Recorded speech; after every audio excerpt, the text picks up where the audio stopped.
16. CountryGirl story. Wise men don't sit on their spurs. Day of the coven meeting had arrived in a way that she had seen Gran do many times over the years. Ellie made her way down to the spring to meditate. She remembered once when she had seen Kay open the passage of the tunnels and asked why she needed to be there by herself before a meeting. She'd gotten an answer that stayed with her. Because if people are going to try to convince me to think as they do, first, I need to be on friendly terms with what I think. That is a powerful line. Very true. If you don't even have strong convictions in what you think, it's a lot easier for people to manipulate you. So you have to have grounding in what you believe, so that if someone can change your mind, alright, it's coven meeting and then town council meeting. Okay. Ellie had done her best to take that to heart over the years and improve her own skills in the art of meditation. When she was younger and living at Hollow Point, she'd gotten better at understanding how to quiet her thoughts and seeing a path before her. Her trouble with it was now ever since coming back. In fact, since the moment she'd received the vision from Cord, her mind had been thrown off kilter in a way no amount of straining had yet been able to bring right. Elv, the first guest of your summit is here. Cord's voice invaded her mind just as she was in the middle of a concentration exercise. Ellie nearly lost her balance in levitations, which would have landed her half in the pool of the spring as her presence of mind returned to the world around her. When she asked Cord, who was so unsocial as to arrive nearly half an hour before they were expected, he didn't even try to shield the laughter. Who else? Kieran. Seems he wants the chance to talk, uninterrupted. And the likelihood of being outranked by a request from an alpha werewolf is slim. Marcus. Oh, is this the name? Name change again? I was like, something about that was familiar. Okay. Ex-fiance. Damn it. That's okay, you'll figure it out. It's only gonna pop up 42 times in the chapter. You know, it's okay. It is what it is. It happens to the best of us. Ellie thought more to herself than to Cord. Not that it kept him from another wave of mirth. Alright, fine. Take him to the dining room and tell him I'll be there in a few minutes. My pleasure, Miss Ellie. It would no doubt take time for her to make the transitions, but now she and Cord could no longer address each other as they liked in official settings. She was an elder now, and if she wanted to be able to stake a claim to her position and keep it, she would need to act as the leader of people that she now was. I know what time I called the meeting for, Marcus, Ellie said. She walked into the dining room. To her great displeasure, he seemed to be inspecting the quality of her silver, as though it would be his own one day soon. I think you remember well how I feel about surprise intrusions into this house. Not intruding? You did invite everyone here tonight after all. Marcus set a knife back on the table and moved closer to her. Thought coming a little early would give us a chance to talk. We haven't had a moment for privacy since you've come home. Imagine if that was by design. Ellie raised an eyebrow. She'd always known the youngest son of the Oslos thought higher of himself than he should. Apparently the sickness had gotten worse in the years since she'd last seen him. Ever stop to think that I have enough on my plate without you following your daddy's orders to try getting me an altar as soon as you can? Me to an altar as soon as you can? Did you ever stop to think that my father and yours might just have a point? Marcus might have been sober as a judge, but there was something that was stirring him to be bolder than was good for himself. He put a hand under Ellie's chin to compel her to meet his eyes. Our marriage would be the show of strength and security that the coven needs right now. How is any security possible when we both know I have no reason to trust you? She brushed his hand away as quickly as possible, though his stance now seemed to be rooted to the floor. The question at hand isn't about the state of the coven or even fidelity, which I doubt you'd keep within days of saying, I do, if I do marry. It'll be in my time and on my terms. I won't spend every day of the rest of my life with the threat of my husband attempting to take control of what's mine. Copied and pasted the older draft before the name change. Ah, makes sense. You could do with a man taking charge once in a while. Pressed in further, their faces now only inches apart. Marry me, Ellie. Touch me again, Ellie whispered, putting her hands to his chest and pushing him as far away as she could. She was growing tired of his dance and needed to rein control before the summit started, and you'll be pulling back a broken hand. All right, I understand. You're still settling. Marcus smirked, straightening his tie. His eyes on her looked starving. You don't have to answer right away. Just think about what I've said. One family at a time, the coven members arrived and though he kept his distance in the foyer, Cord kept nudging Ellie to remain calm and in control. Advice, all the easier taken than complied with, as the weight in her gut got heavier with every welcome greeting. Merle Crowley and his wife were the first to come through the door. They ushered around their son, daughter, and eldest grandchild.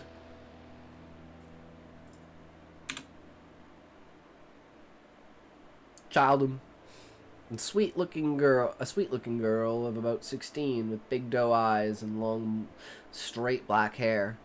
When the Montgomerys made the arrival, it was all Ellie could do not to try to even the score for what she still felt was slight of their greeting in Palem the other day. Whatever you do, no snide comments, Cord warned her. And to her credit, she thought she followed his advice. Good to see you here, Dawn, Gabrielle, Miss Winnie. Thank you for having us, Miss Ellie. Gabrielle shook her hand warmly. It's good to know the old place won't be lost to us now that Kay is gone.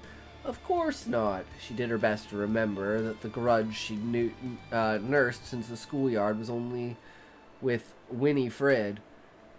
The rest of her family had never... Winifred had never been anything but polite and friendly. She always reminded me Hollow Point was never meant to be empty. This house was built for company. Ellie counted herself very lucky that the Reynolds and Monroe branches of her family made their appearances at the same time. The warm, booming presence of her granddad Reynolds and Uncle Wes greatly outshadowed the stiffness of her Aunt Em and Uncle Jim. Okay. With her cousin Theodore. New people? Isn't Em...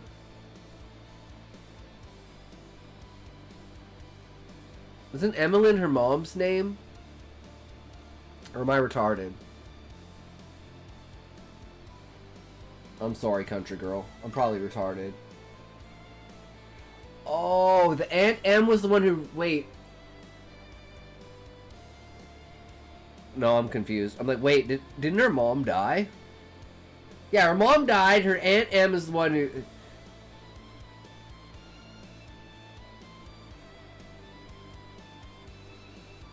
Right. Okay. For some reason, I don't know why in my head I was thinking Em and Kingsley were married. They're brother and sister, right?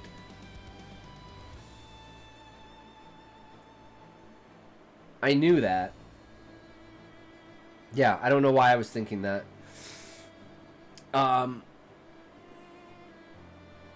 Poor sap, clearly groomed for a life in a banker's cage and ill fit for that or much of anything else.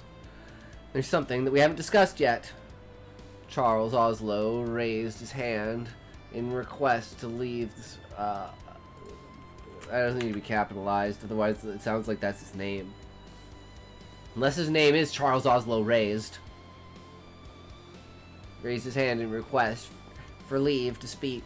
Most of the meeting had gone smoothly, discussing coven needs and contributions to the health of Palem at large. Ellie knew it had been too good to be true. The pack is pushing closer to town by the year, and we've all allowed it.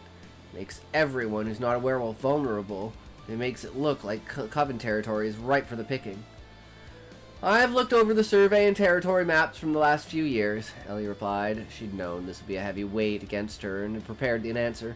The only thing that's changed on it is a few square miles of the hunting ground. Hardly a surprise that they move as the herds do. And that very movement is a certain light. In a certain light could be a threat. Charles stood looking around, seeking support for his position.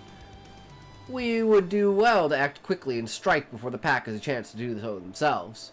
After all, who has more cause than you, Miss Ellie, to be on your guard around the pack on a full moon? We would be wise, Charles, to know that peace shouldn't be a thing easily tossed away. Ellie gave him a leveling look, and Charles found his chair again. Glance between himself and his son confirmed that what she had suspected. Marcus had indeed run home and faithfully reported the end of their encounter to his father. Spoken to Flint Teverd already, and he assures me they don't mean harm. And are we to take his word for it? Lenny Ives hit his fist on the long table. She suspected the impact was harder than he'd meant. For ourselves and for our children? Yes, that's the purpose of the town council, isn't it? Ellie's eyebrow rose as she shifted her gaze to Low Ace. The pack is aware of the same thing we, ourselves, should remember. There wouldn't be anyone who benefits from open conflict with the pack. Winter coming soon. Everyone in town has more sense than to be starting fights. Uncle Wes stood, looking at both Oslo and Ives like a mountain lion, deciding if feeding on the fat house cat would be worth the chase. As the weather cools its temper, people of all kinds ought to follow suit. Well said, Wes. There hasn't been open conflict in or around Palem for nearly 10 years. Ellie cleared her throat, speaking in what she hoped was a firm, authoritative tone. It won't be my first act as an elder to ruffle those feathers. All things considered, I think that went pretty well. Cord had poured them both a drink when Hollow Point House had emptied of all but the usual inhabitants. Ellie directed the furniture and papers back to their customary places in the dining room before quickly drowning her glass. Yep, you sure learned that tonight. Scene break. Scene break transitions are the worst thing I do, so I'm not even going to comment on it, Country Girl, because it's better than what I do. So, I'm blind to that shit. I just add like 4 spaces and call it a day.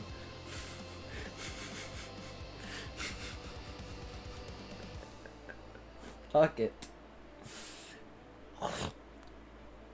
Scene transitions are something I really, really need to work on.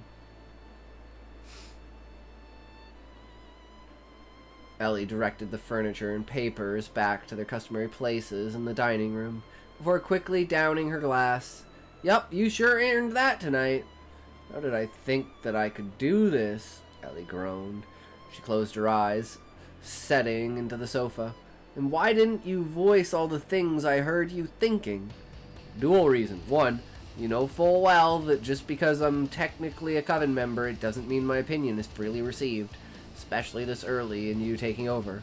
Cord shrugged, taking a generous helping of his own glass. See, that's kind of nice, because Cord understands that, like, he doesn't want to put her in a negative light position because of his arrogance. He understands what she thinks of him, but he doesn't want her authority diminished by other people because of her and him, right?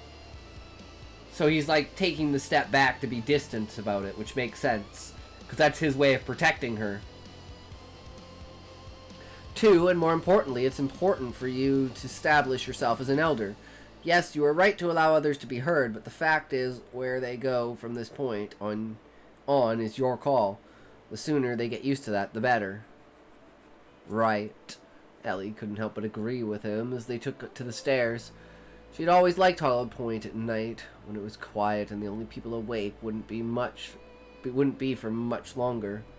She considered what he had said and thought it needed amending. The sooner I get used to it, the better. With the shift in power, they were chomping at the bit about using this to go after the wolves. Cord nudged her shoulder with his. What was that nonsense? You would have more reason to hate the pack than anyone? How many times have I wished that night never happened? Ellie shook her head warily. She could still feel every eye in the coven on her. The weight of her leadership was a heavier burden than she had anticipated. And they think they can use what happened to spearhead an attack and call it justified. Some of them seem to, he answered. Between what Merle said to you the other day and the stunt... Dun dun dun. Kingsley tried to pull before they all left. I wouldn't be surprised if they really had made a pact. And there's a reason they call Lenny Ives low ace. He knows how to count the cards in his hand, but his bluff is terrible. Do you think I should start worrying about them?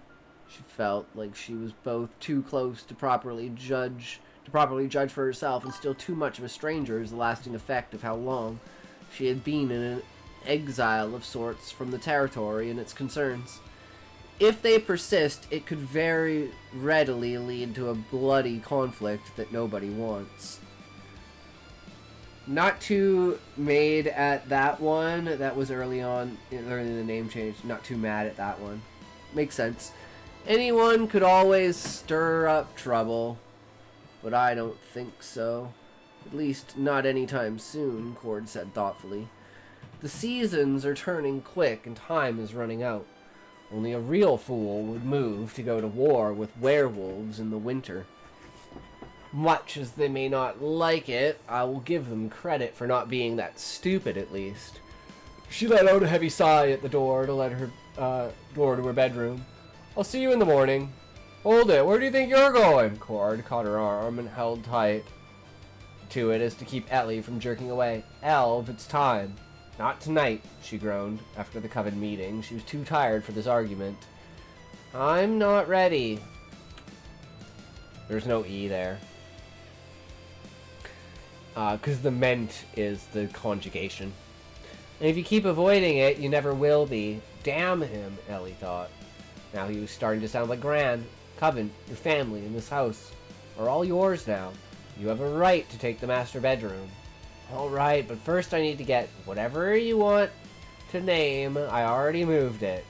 Cord cut her off. He opened the door to Kay's room, guided her inside. I've known you for a long time, Elf. I already knew that given half a chance, you'd block yourself into your childhood room and never come out. All right, I see your point. She looked around the room and saw that he had in fact moved her books, small trinkets, and even what few spare clothes she had into the bedroom that had always seemed so out of bounds as the elder's room. There was a dim that filled the room with a kind of welcoming heat that seemed to reach the marrow of her bones.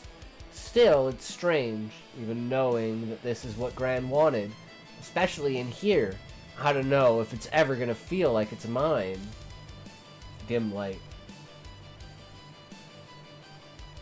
Give it time. Quickly checked that the shutters of the windows were secure.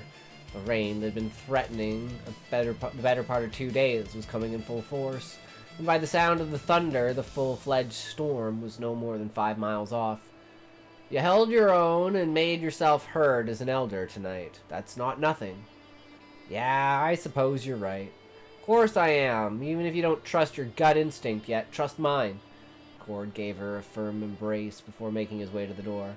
You've had a long night. I'll see you in the morning. Yeah, good night. Ellie did try to unravel the feelings of the day and quiet her mind before sleep. When she nestled under the blanket of the expensive bed and coverlets, she did feel comforted, and perhaps there was a chance that she could grow into belonging.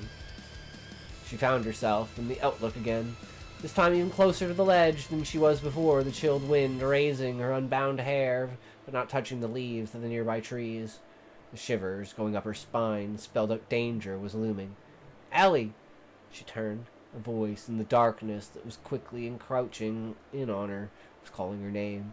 She tried to answer back, but speech was caught in her throat with an overwhelming metallic taste. Her arms, legs, and chest were growing heavier and stinging as she fell to the ground. The voice was still calling her name. Ellie. Elv, wake up! Cord shook her until her eyes flashed open and found herself half wrestled in the sheets. Shush, it's me, you're safe. Cord? She asked, still breathing heavily. What? I don't... It doesn't matter, he said before she even had the chance to finish, asking, you're safe at home. Go back to sleep. Ellie reset herself back in bed as she saw on the floor just outside her door was a blanket and the leather binding of a book dimly lit by a small candle. Had Cord suspected that tonight's meeting would prove too much for her, and done as he had from time to time when she was younger, he once more sensed that something was wrong, but didn't want to frighten her and take to standing guard outside the door. His observation raised questions that even if she wanted to demand answers, which she decidedly didn't, she wouldn't get them tonight. Cord would tell her eventually. She was sure of it, or at least that was what the part of her that was half back asleep convinced her.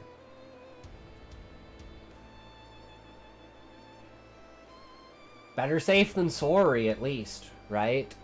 Like, I definitely feel that. If it was my sister, I'd do the same thing, man. I ain't coming in the morning and she's just dead, and I'm like, well, fuck. I guess that's kind of my fault. Shit.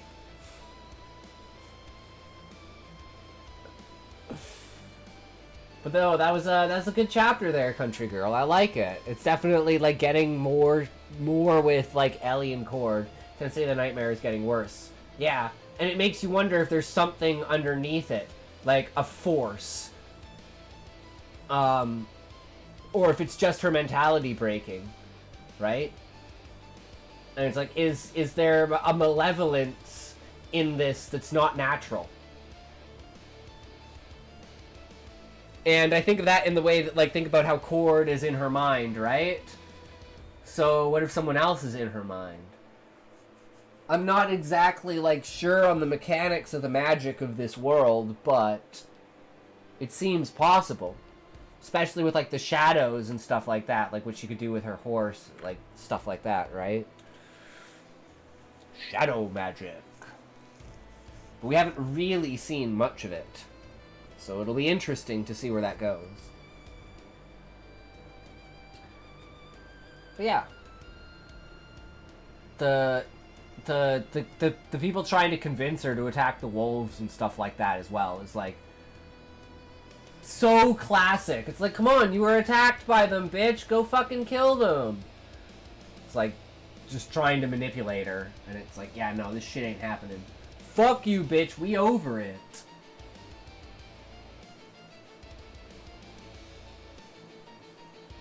And then Marcus, with his scheming and everything. We have no idea what he's doing in the background either, right? I like rules of 3, so the last one is gonna be what makes Cord spill the secret. Okay. I like rules of 3 too. That's why I do, like, you know, 3 descriptors. If it's like an important moment, I'll use 3 descriptors for something. And that's like my identifying structure of, okay, start paying attention now, because shit's gonna hit the fan. Like, we're paying attention to some fucking details now. And it just builds that epicness, you know? Like, I love that line I did yesterday. This line. I thought this line went so fucking hard.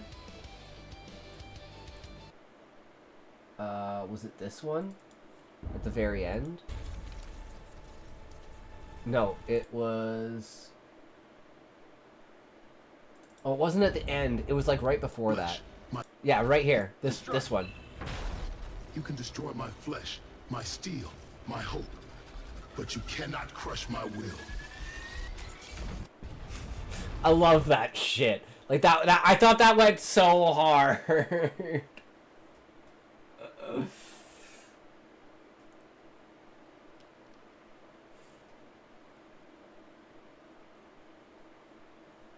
All right. Okay. So here we are. We're back at her again, guys. You know what